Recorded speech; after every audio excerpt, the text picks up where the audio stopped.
Uy, busy si Boy Bertud oh. Ano yung ginagawa dito sa e-bike? Boy, boy! Ano ginagawa mo dyan? Oy!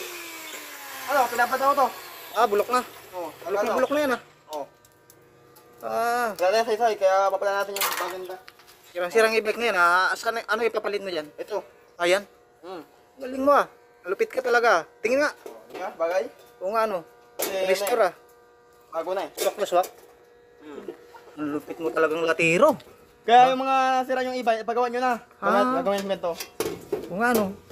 Lupit mo ah. Kupyang-kupya oh. Yung kopya yan. Iba ka talaga, Boy Bertud. Nakita ang group oh. Oo nga. Design niya, design. Anong ano yan? Ayan, kuda na bulok ah. Nabulok na ah. Look na, wala nang saysay yan. Wala nang saysay. Bibildingin na yan. Bibildingin na yan. Kaya binigyan ko na. Palit ka talaga ano. Yung lupit mong latero, tamo, kupyang-kupya.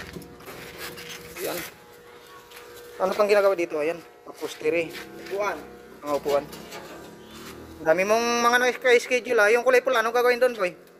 Tingnan natin. Natin yan. Yung ayusin yung makina yan. Ayan. Kasi ito, di makina to. Hindi electric. Ah, makina na yan. Makina naman to. Kinonvert mo na. Lupit mo ah. Oo, ayun oh. Alikod niya, Rosy. Ah, Rosie. Dating ano yan, dating e-bike yan, dating ano na, ngayon di makina na. di mak. Di nakati sa mabagal, kaya pinabilis. Di makati sa mabagal, gusto mabilis, kaya pinalitan ng makinahang motor. Kapalasin nga to eh. Ah, grabe ah. Lupit mo talaga, Boy Bertud ah. Dating dating e-bike, ngayon may makina na.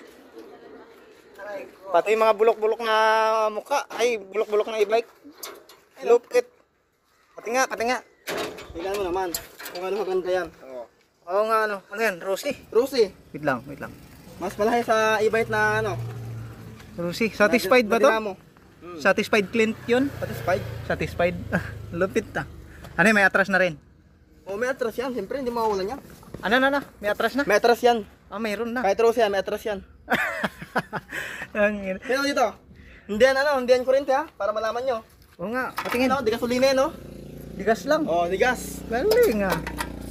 Ikaw lang naka-invento niyan, lupit mo naman. Dito na sa private shop yan. Ah, dito lang yan? Oo. Kaya yung mga gusto magpagawa lang kayo. Oo. Pagawa natin yung e-bike nyo. Galing ah. So yun guys, abangan na lang natin yung next vlog natin dito sa mga record ni Boy Bertud. Ang malupit na vlogger na fabricator sa Paibe Welding Shop. Yung mga sira-sira yung e-bike, pagawa nyo na. Kasi yung mga kalawang-kalawang na.